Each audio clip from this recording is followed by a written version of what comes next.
Terima kasih Bapak Ketua Komite 4, Bapak Ahmad Nawardi, Bapak dan Ibu sekalian, para anggota pimpinan dan anggota Komite 4, beserta juga tadi dari Komite 1, 2, dan 3 yang hadir, Bapak Gubernur Bank Indonesia yang kami hormati, Pak Peri Warjio, Pak Rahmat Pambudi, Menteri Bappenas, Menteri Perencanaan dan Ketua Bappenas. Kami akan menyampaikan sesuai dengan tadi yang disampaikan oleh Bapak Ketua Komite 4 mengenai perekonomian dan RAPBN 2026 yang telah disampaikan oleh Bapak Presiden Prabowo tanggal 15 Agustus di depan rapat paripurna DPR dan juga dihadiri DPD untuk menyerahkan RUU APBN 2026. Izinkan kami menyampaikan 3 hal, yaitu kondisi dan dinamika perekonomian global nasional. Kemudian yang kedua adalah mengenai postur dari APBN 2026 untuk menunjang program-program prioritas.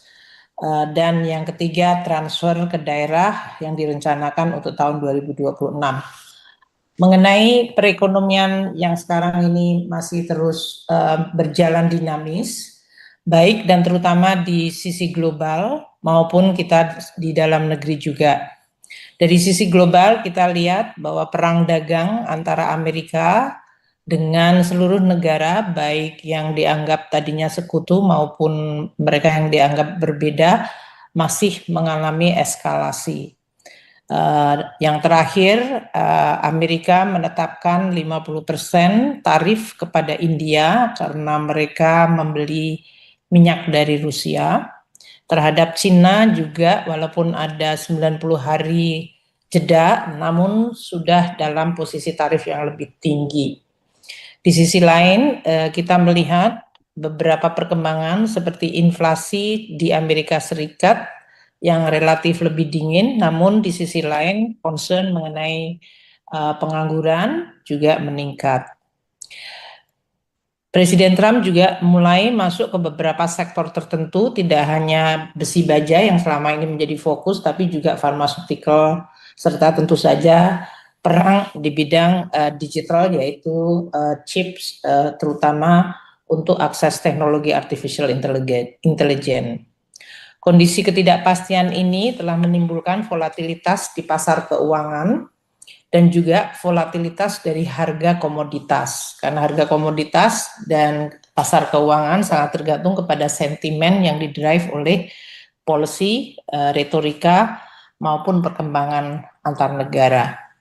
Dari sisi keamanan global, ancaman cyber security dan juga nuclear war itu menjadi makin nyata dikarenakan tensi hubungan geopolitik yang meningkat.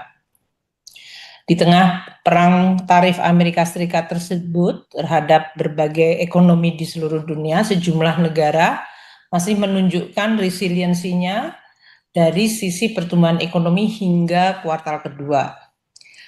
Dan ini menunjukkan bahwa pada saat Liberation Day atau tarif diumumkan bulan April, banyak kegiatan yang dilakukan secara front loading. Indonesia pun dari sisi perekonomian domestik masih menunjukkan adanya resiliensi dengan tekanan perekonomian global dari sisi ketidakpastian dan gejolak. Namun kita tetap harus waspada. Seperti kita melihat pertumbuhan ekonomi yang diumumkan oleh BPS pada kuartal kedua mencapai 5,12%, dan inflasi juga tetap terjaga di mana headline inflation mengalami posisi di 2,31 dan kemarin atau kita mendengar adanya deflasi di bulan Agustus. Inflasi yang berasal dari volatile food bisa dikendalikan meskipun kita tetap harus waspada terhadap inflasi yang berasal dari harga pangan terutama beras. Inflasi inti dalam hal ini yang mencerminkan daya beli menunjukkan angka di 2,17, berarti dari sisi demand perekonomian masih terjadi peningkatan. Dari sisi administered price, inflasi hanya 1%. Ini menunjukkan langkah-langkah pemerintah baik di kuartal 1 maupun kuartal 2 yang melakukan stimulasi ekonomi dengan memberikan berbagai PPN yang ditanggung pemerintah untuk menurunkan tarif-tarif dari angkutan telah memberikan kontribusi kepada inflasi administered price yang rendah. Pertumbuhan ekonomi secara nasional bisa dilihat di seluruh wilayah Indonesia. Kalau kita lihat di Pulau Jawa yang memberikan kontribusi hampir 57% terhadap perekonomian, tumbuh 5,2%. Kemudian di Sumatera yang kontribusinya terhadap perekonomian nasional 22,2%, tumbuh 5% pada kuartal kedua. Kalimantan 8,1% kontribusinya terhadap perekonomian nasional, juga menunjukkan pertumbuhan 5%. Sulawesi yang selalu tumbuh cukup tinggi dalam hal ini tumbuh di 5,8%. Maluku dan Papua yang kontribusinya 2,8% terhadap total GDP nasional tumbuh di 3,3%, dan Bali Nusa Tenggara dalam hal ini tumbuh 3,7%. Jadi kita lihat mungkin untuk Maluku, Papua, dan Bali Nusa Tenggara tekanan dari pertumbuhan ekonominya terlihat tidak cukup tinggi, sedangkan di Jawa, Sumatera, Kalimantan, dan Sulawesi masih relatif bisa tumbuh di 5% atau bahkan di atasnya. Inflasi, walaupun secara nasional tadi kami sampaikan, kita lihat dari sisi distribusi atau profil inflasi masing-masing pulau atau daerah terlihat di dalam chart ini. Inflasi nasional yang 2,31 terlihat Sumatera inflasinya relatif lebih tinggi pada bulan Agustus ini dibandingkan Juni, Juli, yaitu yang 1,5 dan 2,6. Jawa relatif hampir sama dengan inflasi nasional, yaitu 2,1, relatif stabil dalam 3 bulan terakhir. Bali Nusa Tenggara 2,6 lebih tinggi dari nasional, terutama pada bulan Juli yang lalu. Mungkin karena waktu itu juga terjadi liburan dan banyaknya mungkin turis yang hadir, baik domestik maupun asing, dan bisa menimbulkan juga tekanan dari sisi permintaan. Kalimantan dengan inflasi 2,1 ini hampir sama dengan bulan sebelumnya, lebih tinggi dibandingkan Juni yang inflasinya hanya 1,5. Sulawesi 3,0 ini lebih tinggi dari nasional yang 2,3, dan itu 2 bulan terakhir berturut-turut di atas 3, yaitu 3,1 dan 3. Sedangkan bulan Juni hanya 2,1. Sedangkan di Maluku Papua inflasinya di 2,0 pada bulan Agustus, lebih rendah dibandingkan bulan Juli yang 2,5, dan ini lebih tinggi dibandingkan Juni. Kalau kita lihat per provinsi, kita juga melihat daerah-daerah yang lebih tinggi dari nasional di sebelah kiri. Ini terlihat Sumut, Sulteng, Papua Selatan, Sultra, Papua Tengah, Aceh, Riau, Sulbar, Maluku, Sulsel, Sumsel, Sumbar, Jambi, NTT, Kalsel, Bali, NTB, dan Gorontalo, serta Jawa Tengah. Sedangkan yang inflasinya di bawah dari inflasi nasional adalah yang di sebelah kanan. Dari mulai Jogja, Kalimantan Utara, Kepri, Jatim, Jakarta, Kalbar, Kalimantan Tengah, kemudian Banten, kemudian Papua Tengah, Kalimantan Timur, Jawa Barat, Babel, Bengkulu, Lampung, Sulut, Papua, Maluku Utara, dan Papua Tenggara. Pertumbuhan ekonomi kalau kita lihat distribusi antar pulau tadi yang cukup baik dan juga inflasi yang stabil telah menimbulkan dampak yang relatif positif terhadap kesejahteraan. Kita lihat tingkat pengangguran mengalami penurunan yang cukup konsisten semenjak 2021, yaitu waktu kejadian COVID yang menyebabkan pengangguran waktu itu melonjak karena semua kegiatan ekonomi berhenti, sehingga tingkat pengangguran tahun 2021 di 6,26%. Dan kemudian menurun secara konsisten setiap tahun dari 2022 hingga yang terakhir di 2025, posisi pada bulan kuartal kedua yaitu di 4,76%. Ini lebih baik dibandingkan tahun lalu, yaitu 4,82%. Dari sisi headcount, jumlahnya adalah 7,3 juta dibandingkan tahun lalu yang 7,2 juta. Untuk tingkat kemiskinan, kita lihat penurunan dari persentase tingkat kemiskinan di bawah 9%, yaitu 8,47%, cukup signifikan dibandingkan penurunannya dibandingkan tahun sebelumnya yang 9%. Jumlah penduduk miskin dalam hal ini adalah 23,9 juta, lebih rendah dibandingkan tahun 2024 yang sebesar 25,2 juta. Tentu ini adalah perkembangan positif yang harus tetap kita jaga. Demikian juga dengan lapangan kerja yang diciptakan dari pertumbuhan ekonomi mengalami kenaikan dari 3,55 juta menjadi 3,59 juta, yaitu pada tahun 2025. Kita melihat APBN adalah instrumen yang terus-menerus diandalkan oleh semua stakeholder. Daerah tadi sesuai dengan kata pembuka pengawal awal dari Komite 4, Bapak Ketua Komite 4, mengenai harapan-harapan mengenai APBN untuk menjaga pertumbuhan, menciptakan pemerataan, kesejahteraan. Kami dalam hal ini, di dalam pembahasan di dalam kabinet dan tentu dengan arahan Bapak Presiden, terus menyusun APBN agar terus menjadi instrumen yang sehat dan kredibel. APBN 2026 dalam hal ini ditujukan untuk mendukung tema kedaulatan pangan, energi, dan ekonomi untuk mencapai Indonesia yang tangguh, mandiri, dan sejahtera. 8 agenda prioritas yang nanti mungkin Pak Menteri Bappenas juga akan menyampaikan, dari mulai ketahanan pangan, ketahanan energi, makan bergizi gratis, pendidikan, kesehatan, pembangunan desa, koperasi UMKM, pertahanan semesta, dan akselerasi investasi serta perdagangan global. APBN langsung memberikan di masing-masing prioritas ini dukungan yang bisa dilihat dari mulai belanja maupun investasi dan juga bahkan insentif perpajakan. Kita lihat agenda prioritas pertama, ketahanan pangan, jumlah alokasi APBN 164,4 triliun. Ini bisa antara lain ya, tidak seluruhnya, untuk 9,62 juta ton subsidi pupuk yang mencapai 46,9 triliun. Cetak sawah 550.000 hektar. Kita alokasikan tahun depan 19,7 triliun rupiah.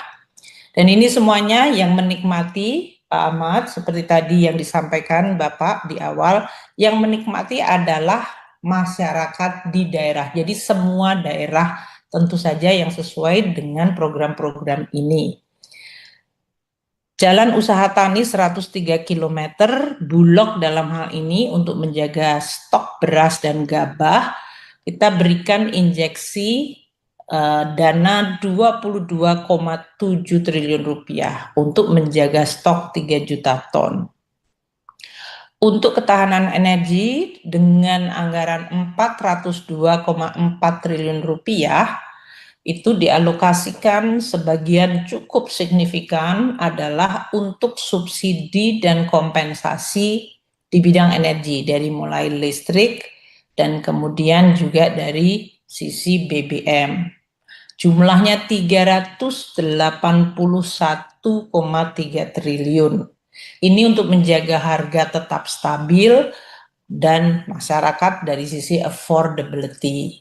Jadi menjaga stabilitas itu memang dalam hal energi dialokasikan anggaran 381,8 triliun untuk BBM, listrik, dan LPG 3 kilo. Di bidang energi kami menggunakan dukungan APBN dari sisi insentif perpajakan mencapai 16,7 triliun, terutama untuk bidang-bidang renewable energy atau dari energi, termasuk pengembangan energi baru terbarukan, di mana alokasinya dalam bentuk belanja investasi 37,5 triliun rupiah. Untuk program listrik desa, sesuai yang disampaikan Menteri ESDM, banyak dari desa-desa yang belum mendapatkan akses, kita alokasikan 5 triliun rupiah. Program prioritas ketiga adalah makan bergizi gratis. Jadi kalau kita lihat di sini angkanya 335 triliun rupiah. Untuk 71,9 juta siswa, penerima totalnya adalah 82,9 juta.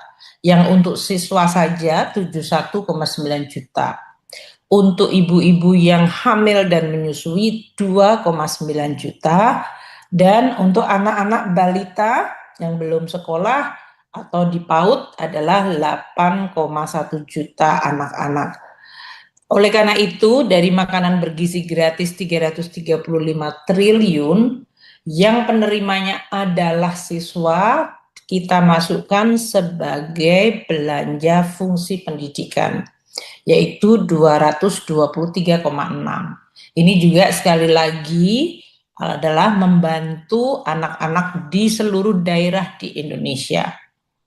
Untuk fungsi kesehatan, terutama ibu hamil menyusui di dalam rangka menambah gizi, menghindarkan stunting, kita masukkan 24,7 triliun, belum masuk ke anggaran, masih di MBG. Dan untuk fungsi ekonomi adalah 19,7. Untuk anggaran pendidikan, terlalu cepat slide-nya, mohon balik, adalah sebesar 757,8 triliun. Ini 20% dari anggaran pendapatan belanja negara. Belanja 757,8 triliun adalah penerimanya seluruh murid-murid dari mulai SD, SMP, bahkan PAUD sampai dengan mahasiswa dan bahkan pasca sarjana. Dan juga penerima manfaat dari anggaran pendidikan dari mulai guru hingga dosen dan tenaga pendidik yang lain. Penerima manfaat anggaran pendidikan juga adalah infrastruktur pendidikan dari mulai kelas, bangunan, laboratorium, kampus, dan yang lain-lain. Jadi kalau kita lihat di sini 253,4 dari anggaran 757,8 adalah disalurkan melalui transfer ke daerah, yaitu untuk tunjangan guru-guru, baik sekolah negeri dan juga sekolah swasta yang sudah bersertifikat. Kemudian biaya operasi sekolah, biaya operasi untuk pendidikan usia dini atau PAUD. Sedangkan anggaran pendidikan yang disalurkan melalui kementerian lembaga pemerintah pusat yang bukan BGN, yaitu bukan makan bergizi gratis, mencapai 243,9 triliun. Ini dari Kemendikbud, kemudian Saintek, hingga Kementerian Sosial yang sekarang ditugaskan membangun dan mengelola sekolah rakyat, namun didukung oleh Kemendikbud juga, Kemendikdasmen maksud saya. Anggaran pendidikan yang masuk di dalam program MBK untuk 71,9 juta siswa, itu hilang jutanya ya nanti, adalah sebesar 223,6 triliun. Sedangkan anggaran pendidikan yang dialokasikan untuk dana abadi below the line adalah untuk LPDP serta untuk biaya dana abadi riset serta bantuan dana abadi kepada perguruan tinggi berbadan hukum, dalam hal ini mencapai 37 triliun rupiah. Prioritas Bapak Presiden yang kelima di bidang kesehatan, alokasinya 244 triliun rupiah. Dana sebesar 244 triliun adalah penerimanya para masyarakat atau dari sisi demand dalam bentuk mereka mendapatkan akses kesehatan tanpa membayar iuran, yaitu 96,8 juta jiwa di dalam penduduk Indonesia yang mendapatkan alokasi pelayanan kesehatan melalui BPJS tanpa membayar iuran. Dan pemerintah pun masih memberikan tambahan subsidi bagi peserta yang sudah membayar iuran namun tidak bisa penuh, yaitu mereka yang masuk dalam kategori pekerja bukan penerima upah, yaitu 49,6 juta jiwa. Ini 69 triliun rupiah untuk masyarakat yang sama sekali tidak mampu dan tidak membayar, dan yang membayar namun tidak penuh, yaitu para pekerja bukan penerima upah.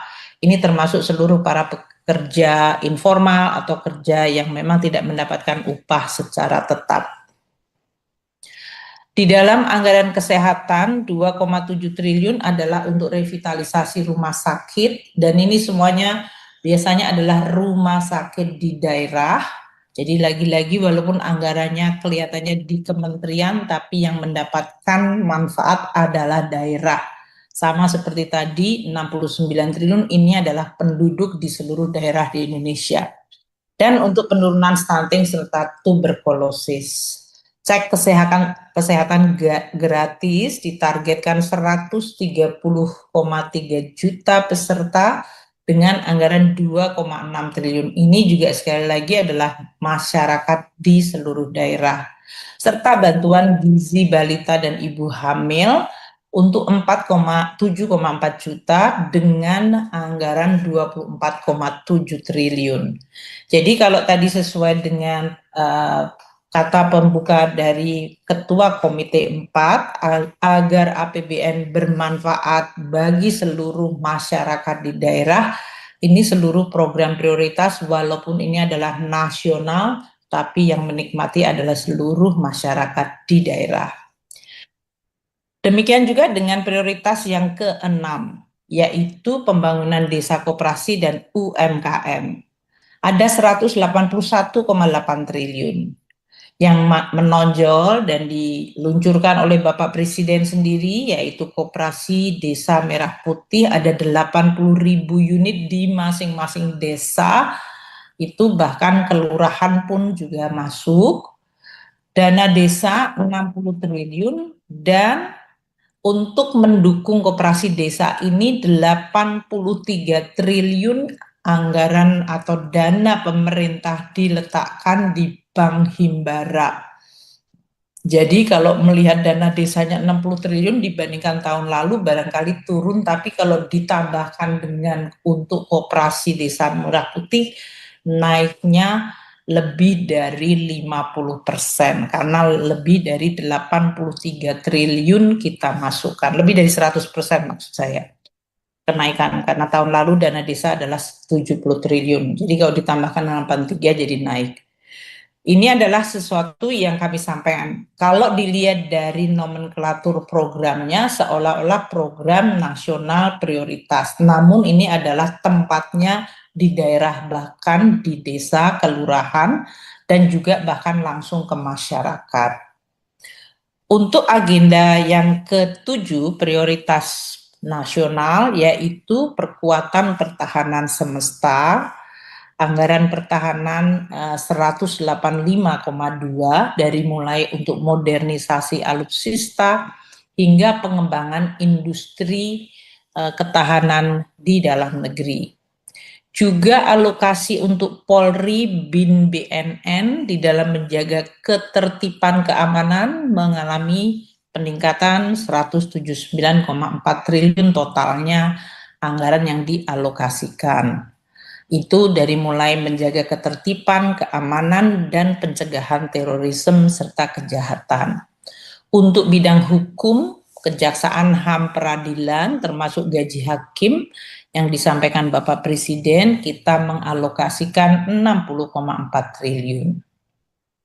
Ibu Bapak sekalian, untuk prioritas program yang ke-8, yaitu akselerasi investasi dan perdagangan, lebih banyak anggaran atau dana investasi itu dilakukan oleh Danantara Namun APBN bersama Danantara banyak bekerja bersama, seperti untuk industri hilirisasi, kita mendukung dari mulai insentif perpajakan, transisi energi, tadi kita pun ada investasi langsung untuk renewable energy. Untuk pertanian kelautan, kita memberikan alokasi anggaran seperti pembangunan desa nelayan, dan untuk program 3 juta rumah, dalam hal ini 770.000 unit rumah akan mendapatkan manfaat langsung dari APBN, dari mulai dalam bentuk pembiayaan FLPP dan pemberian bantuan BSPS dan PPN yang ditanggung pemerintah agar sektor konstruksi perumahan bisa meningkat, termasuk akses kredit usaha rakyat bagi kontraktor skala menengah kecil.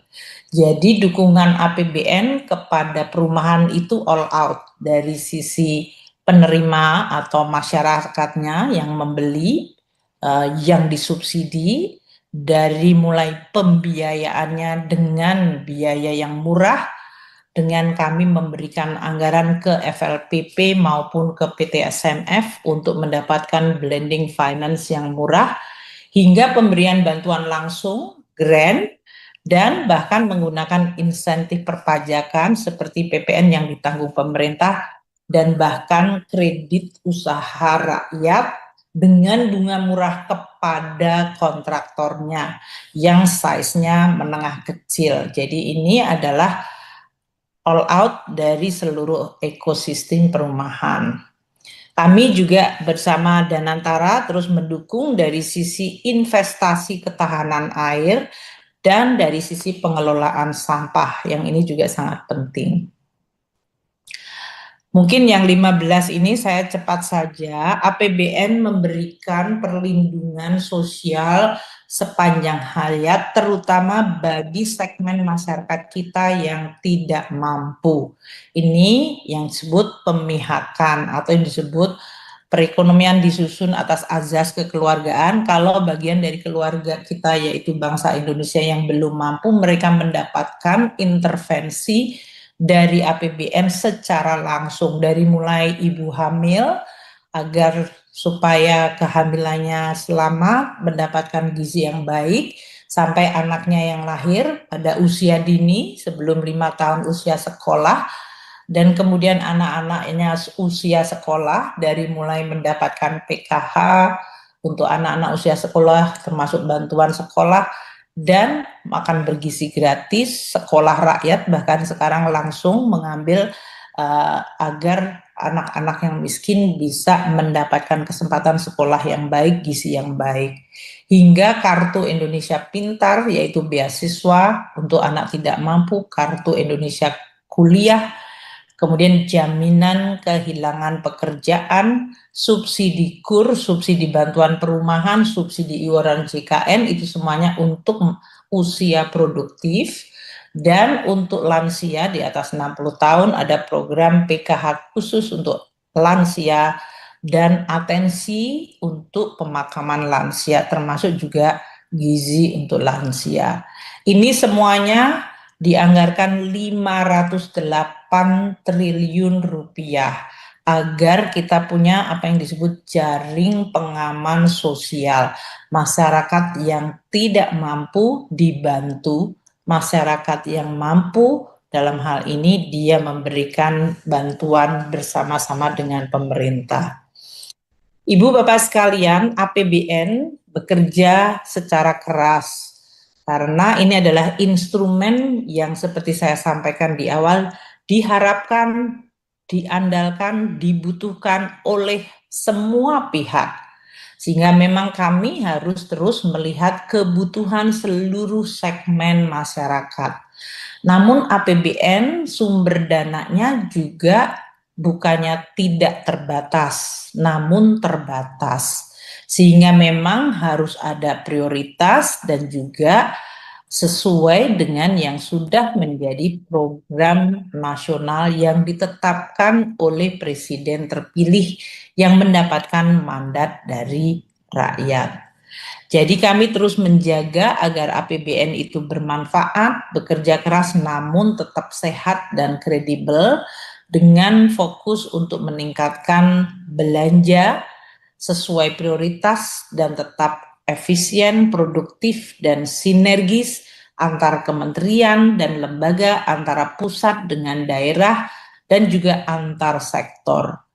Kemudian yang kedua, dari sisi pendapatan negara, karena kebutuhan negara dan bangsa begitu banyak, maka pendapatan negara terus ditingkatkan tanpa ada kebijakan-kebijakan baru. Sering dalam hal ini dari media disampaikan seolah-olah upaya untuk meningkatkan pendapatan, kita menaikkan pajak, padahal pajaknya tetap sama, tapi enforcement dan dari sisi compliance, kepatuhan akan dirapikan, ditingkatkan. Sehingga memang bagi mereka yang mampu dan berkewajiban membayar pajak, tetap membayar pajak dengan mudah dan patuh, sementara yang tidak mampu dan yang masih lemah dibantu secara maksimal. Tadi seperti UMKM, ini juga banyak yang muncul pertanyaan, kebijakan kita UMKM sampai 500 juta omsetnya tidak ada pajak PPh-nya. Jadi mereka nggak membayar pajak. Kalau omsetnya di atas 500 juta hingga 4,8 miliar, pajak final 0,5%. Itu adalah kebijakan pemihakan kepada UMKM. Karena kalau pajak PPh badan adalah angkanya di 22%. Ini menggambarkan bahwa pendapatan negara tetap dijaga baik, namun pemihakan gotong royong kepada terutama kelompok yang lemah tetap akan diberikan. PPN untuk bidang-bidang kesehatan, pendidikan juga tidak dipungut. Juga untuk masyarakat yang pendapatannya di bawah 60 juta rupiah tidak dipungut pajak. Ini semuanya adalah azas gotong royong, namun kita tetap menjaga tata kelola.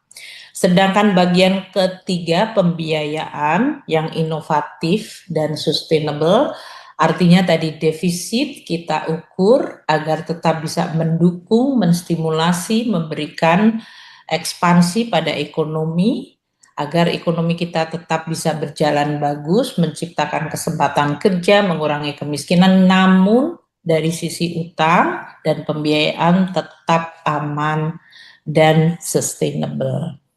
Ibu Bapak sekalian, kalau kita lihat belanja pemerintah pusat yang tadi disampaikan oleh Bapak Ketua Komite 4 mencapai 3.136 triliun. Untuk belanja kementerian lembaga mencapai 1.498,3 triliun dibandingkan pagu indikatif yang waktu itu sudah juga kita presentasikan di DPD yang sebesar 1.167,8 triliun terdapat kenaikan. Postur dari belanja pemerintah pusat untuk kebutuhan minimum pemerintahan bisa berjalan, yaitu membayar pegawai 332,8 triliun hingga belanja operasional untuk listrik, air, dan fasilitas perkantoran, hingga operasi pertahanan keamanan seperti perawatan untuk berbagai alat-alat militer, dan untuk pendidikan, yaitu PIP, KIP kuliah, yang merupakan kita anggap kebutuhan minimal agar pendidikan tetap bisa terjamin. Itu 564,2 triliun rupiah.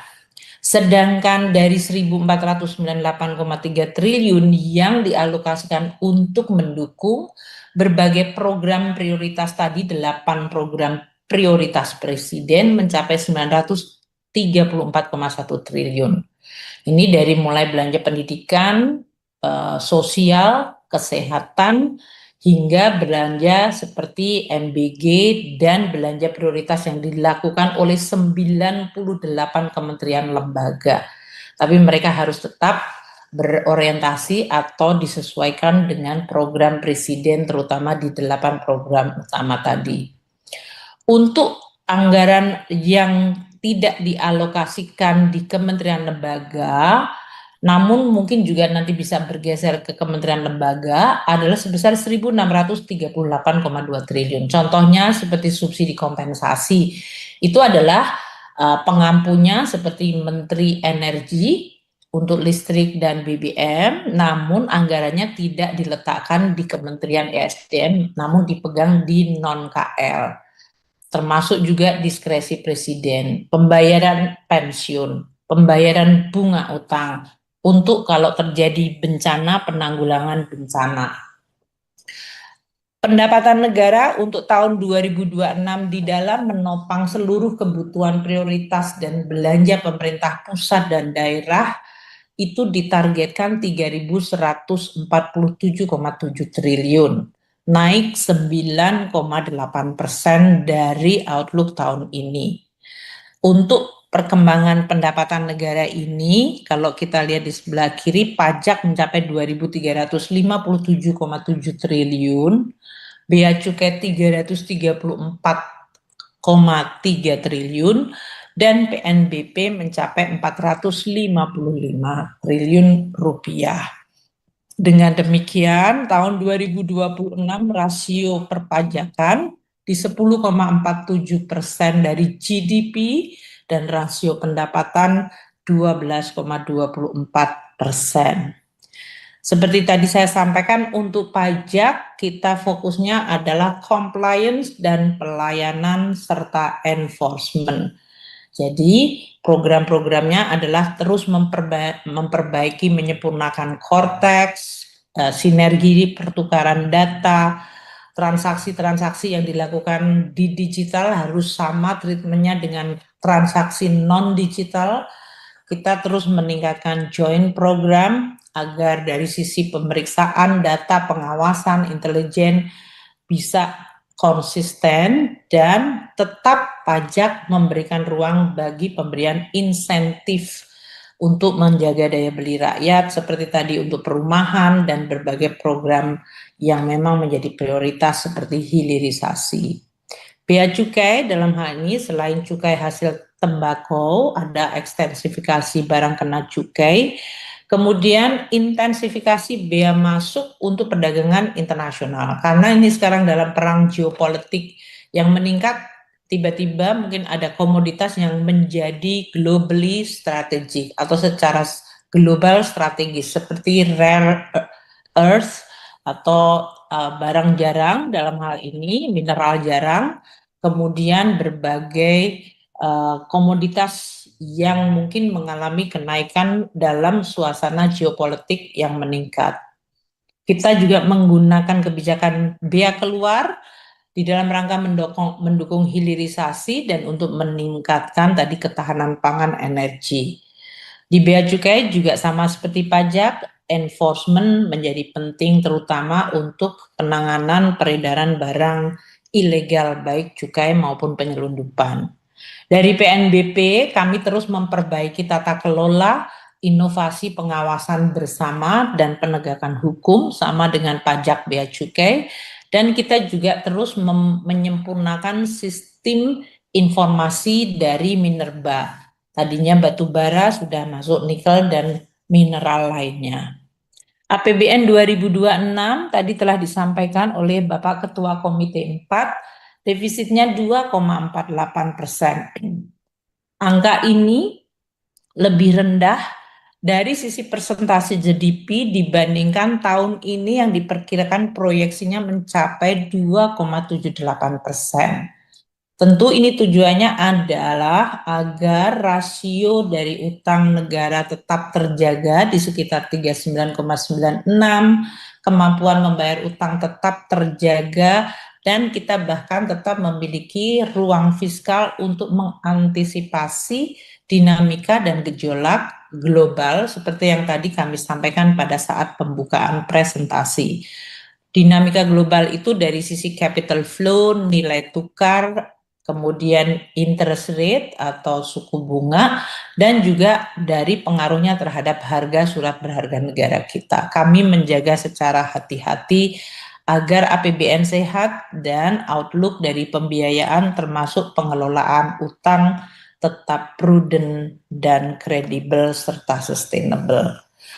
Di dalam pembiayaan kami juga mengoptimalkan peran berbagai badan layanan umum atau special mission vehicle.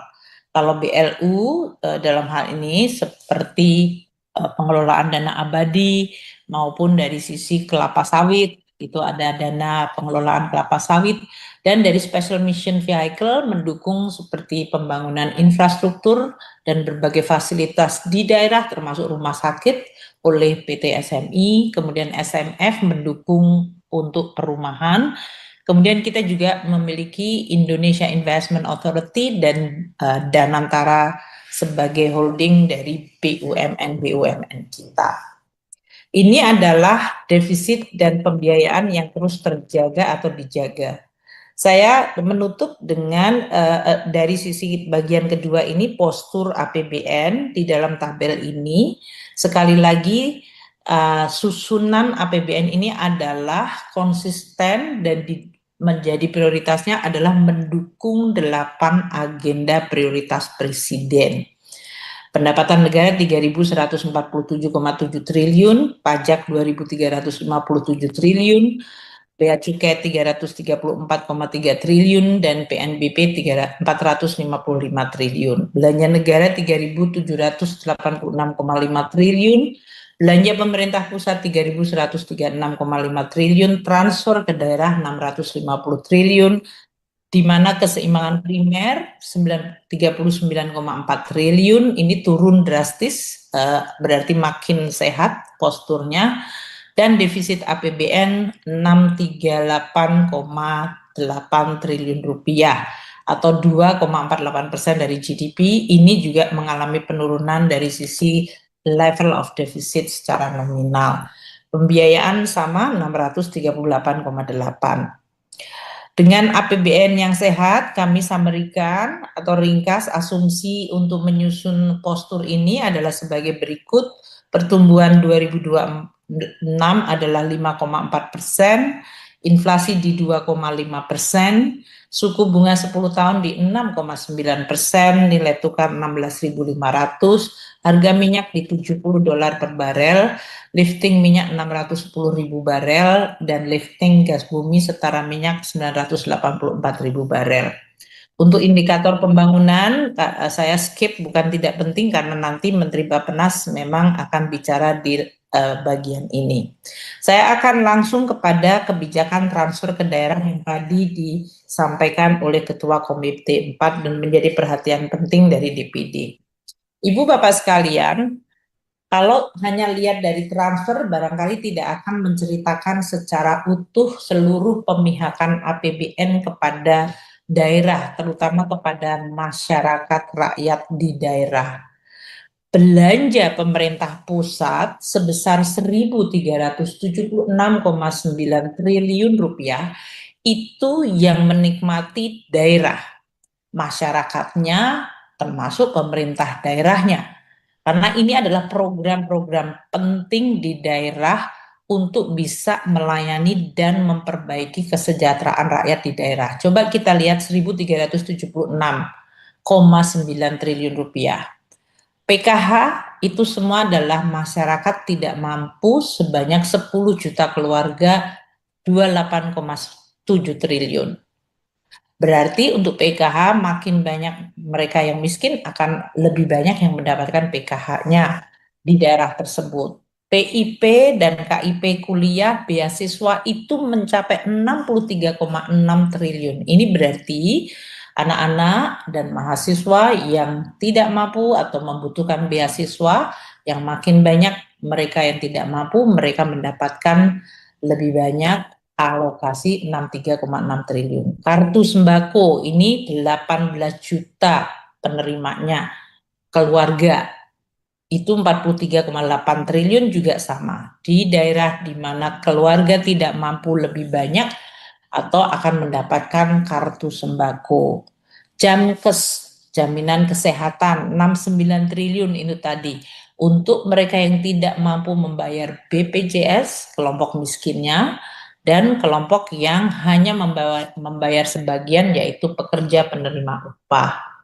cek kesehatan gratis 7,3, revitalisasi sekolah dan renovasi itu 22,5 triliun. Sekolah-sekolah ini adalah di daerah dari mulai SD, SMP, madrasah, pesantren itu masuk di dalam 22,5 triliun. Jadi kalau mungkin dulu alokasinya lebih kepada DAK fisik, sekarang dalam bentuk revitalisasi sekolah. Sama, namun sekarang tanggung jawabnya bersama-sama pusat untuk bisa dipastikan daerah berbagai sekolah dan madrasah bisa membaik. MBG ini semuanya adalah anak sekolah di seluruh Indonesia dan ibu-ibu hamil dan anak-anak usia di bawah 5 tahun 335 triliun. Ini juga alokasi yang semuanya menyejahterakan daerah-daerah. Sekolah rakyat dan sekolah unggulan ini semuanya juga ditujukan untuk membantu daerah mengatasi kemiskinan dan sekaligus kualitas sekolah. 27,9. Kalau dulu bentuknya adalah kombinasi DAK dengan BOS dan yang lain-lain, ini ditambahkan oleh pusat. BOS-nya tetap sama, namun kita menambahkan menu di dalam anggaran pendidikan dalam bentuk sekolah rakyat dan sekolah unggulan. Preservasi jalan dan jembatan 24,3 triliun. Ini sama mungkin kalau di pemerintahan presiden sebelumnya namanya Inpres Jalan, ini nanti termasuk ada Inpres Jalan dan preservasi jalan dan pembangunan jembatan. Ini mungkin kalau dulu namanya DAK fisik, sekarang adalah dalam bentuk belanja ini. Perumahan 48,7 triliun, bendungan irigasi 12 triliun, koperasi merah putih itu 83 triliun, subsidi non-energi seperti subsidi kur dan subsidi pupuk, itu semua petani dan usaha kecil yang menerima adalah di daerah yang pemerintah pusat bersama daerah bergotong royong untuk membantu pemerintah daerah melalui APBD-nya, pemerintah pusat dengan program-program tersebut. Tunjangan profesi guru dan dosen yang non PNS 63,5 triliun. Subsidi energi dan kompensasi 381,3 triliun, lumbung pangan 22,4 triliun, bulog dan cadangan pangan 28,5 triliun, dan pembangunan kampung nelayan serta pergaraman nasional 6,6 triliun. Jadi poin kami adalah jangan dilihat APBN hanya dari satu sisi saja seperti transfer. Namun lihat keseluruhan karena pada akhirnya APBN yang menikmati dan mendapat manfaat adalah masyarakat termasuk pemerintah daerah. Perkuatan pembangunan daerah kita lihat Inpres 2 2025. Ini untuk 2025-2026 sudah dialokasikan 13,6 triliun. Tahun 2002 tahap pertama adalah optimalisasi lahan di 13 provinsi itu mencakup 362.110 hektar. Untuk tahap kedua termasuk peningkatan rehabilitasi jaringan irigasi primer sekunder yang sebetulnya kewenangan daerah akan ditangani melalui Inpres ini. Ini dulu mungkin namanya DAK fisik, sekarang masuk dalam anggaran Inpres mengenai irigasi. Juga pembangunan dan rehabilitasi jaringan irigasi air tanah. Jadi poinnya adalah programnya tetap, anggarannya didukung, lokasinya di daerah, namun sekarang nomenklaturnya menjadi Inpres bukan DAK fisik. Jalan daerah juga sama, 10,2 triliun ini di atas yang tadi saya sampaikan rehabilitasi, preservasi jalan dan jembatan yang 24,3 triliun itu di PU. Ini adalah Inpres jalan daerah, ada 10,2 triliun. Sehingga dulu mungkin namanya DAK fisik. Dan ini sudah diinventarisasi jalan, jembatan, dan pembangunan baik peningkatan maupun pembangunan di 37 provinsi. 10,2 triliun. Inpres 14 2025 ini 3 Inpres baru semuanya keluar tahun 2025. Ada Inpres percepatan pembangunan kawasan swasembada pangan, energi, dan air nasional. Dananya 14,6 triliun dari mulai pengendalian banjir, pembangunan jaringan irigasi dan rawa, dan pembangunan jalan. Sekali lagi, ini semuanya lokasi provinsi atau penerima manfaat adalah daerah. Dari ini yang sebelah kanan, Papua Selatan, Kalimantan Tengah, Kalsel, Sumatera Selatan, dan provinsi-provinsi lainnya. Jadi kalau dulu namanya DAK fisik, kalau masuk dalam TKDD, itu adalah DAK fisik. Kalau sekarang dalam bentuk impres. Nanti pelaksanaannya pasti kementerian lembaga sesuai instruksi Presiden harus terus bersinergi, koordinasi, komunikasi dengan daerah. Ini supaya tidak menimbulkan persepsi seolah-olah anggaran untuk daerah dipotong atau diturunkan, karena uang yang ke daerah itu sebetulnya meningkat. Coba kita lihat belanja KL dan TKD, kalau kita distribusikan di masing-masing pulau besar dalam hal ini, seperti mulainya sebelah kiri atas Sumatera. Sumatera itu total alokasi APBN dan TKDD itu mencapai 5,6 juta per penduduk Sumatera. Ini dari mulai MBG, sekolah rakyat, dan berbagai macam program pemerintah. Kalimantan, setiap per kapita, yaitu setiap penduduk mendapatkan manfaat langsung dari APBN sebesar 8,5 juta rupiah. Sulawesi 7,3 juta rupiah. Maluku dan Papua 12,5 juta rupiah per kapita atau per penduduk. Bali Nusa Tenggara 6,4 juta per penduduk, dan Jawa mungkin paling kecil karena penduduknya paling banyak 5,1 juta per penduduk. Ini juga APBN melalui belanja KL dan TKDD menunjukkan upaya untuk terus melakukan redistribusi dan pemerataan. Daerah yang masih tertinggal penduduknya lebih sedikit akan mendapatkan per penduduknya lebih tinggi dari APBN-nya. Transfer ke daerah yang mencapai 650 dalam hal ini terdiri dari DBH 45,1, DAU 373,8,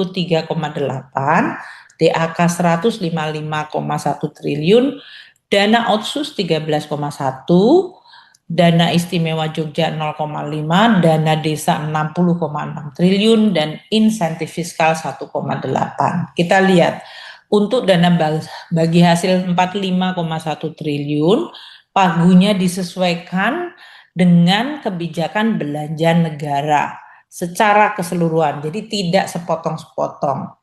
DBH juga dalam hal ini alokasi DBH mengikuti Undang-Undang HKPD, halaman selanjutnya.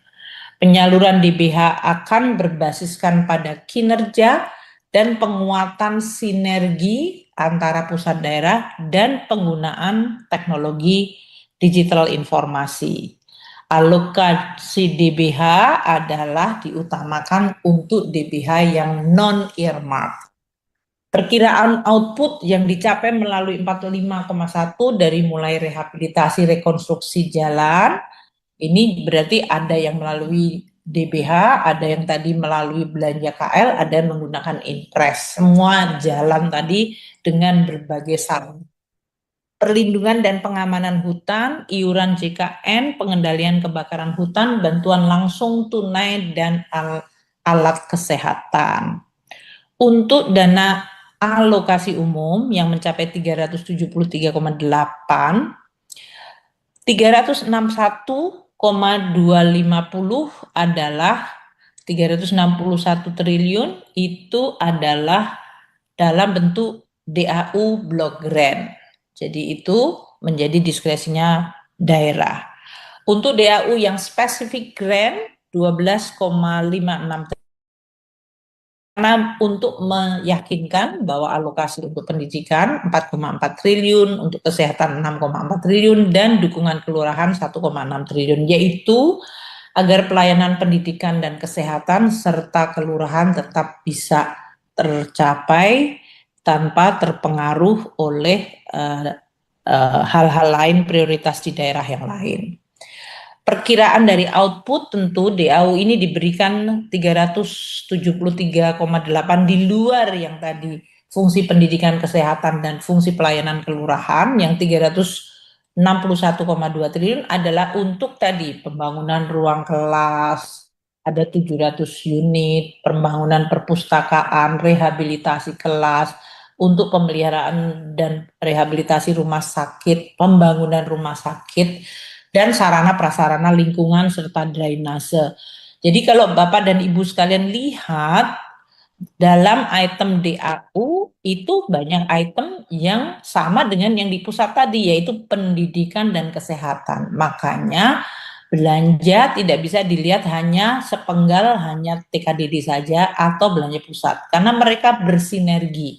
Tadi belanja kesehatan pusat ya sebetulnya mendukung sama seperti ini, ada rehabilitasi pemeliharaan rumah sakit, ada pembangunan rumah sakit, ada pembelian alat kesehatan, sama dengan yang di daerah. Untuk pendidikan juga sama. Dari pusat tadi, baik melalui Dikdasmen, Kementerian Agama, maupun Saintek Dikti adalah untuk tadi pembangunan pendidikan yang ada di semua daerah. Untuk dana alokasi khusus DAK 155, ini mayoritas adalah untuk membangun pembangunan daerah dan operasi layanan. Sekali lagi sama dengan DAU, bahkan yang ini lebih kuat lagi, yaitu sinergi DAK dengan program prioritas pemerintah dan program pusat itu harus sangat erat dan sangat konsisten. Sehingga nggak cuma bisa dilihat 155 untuk DAK saja. Tadi belanja pusat yang mirip seperti DAK ini cukup banyak. Dari mulai untuk sekolah, untuk kesehatan, untuk pembangunan infrastruktur, perbaikan jalan, itu semuanya adalah konsisten pusat dan daerah. Tujuannya agar prioritas nasional dan alokasi baik itu melalui pusat atau melalui daerah adalah untuk bisa menghasilkan manfaat bagi masyarakat dan bagi perekonomian di seluruh Indonesia. Untuk dana otsus 13,1 triliun itu terutama daerah-daerah otonomi khusus seperti Papua, ditujukan agar masyarakat Papua terutama bisa mendapatkan akses dan juga kemampuan untuk meningkatkan kualitas pendidikan, kesehatan. Makanya kelihatan di sini mayoritas dana otsus untuk pendidikan seperti beasiswa, pembangunan sekolah, ruangan, lagi-lagi ada lagi di sini. Kemudian pembangunan rumah sakit, lagi-lagi juga ada di sini. Jadi tadi ada yang DAK, ada yang dana otsus, ada yang belanja KL. Itu semuanya temanya sama. Pembangunan jembatan, jalan sama juga tadi, dari mulai belanja pusat, belanja melalui dana otsus atau melalui dana DAU.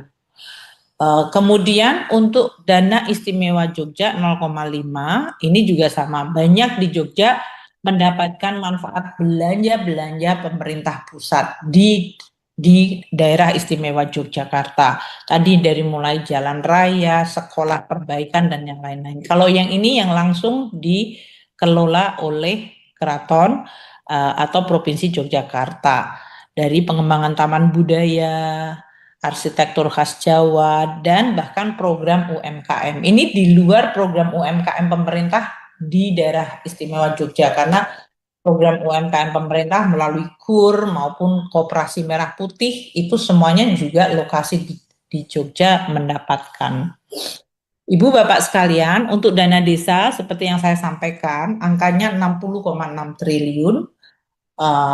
Ini di luar koperasi daerah yang 83 triliun tadi. Jadi kalau ditambahkan keduanya, jumlahnya udah jauh melebihi angka TKDD dana desa, transfer dana desa tahun lalu yang 70 triliun.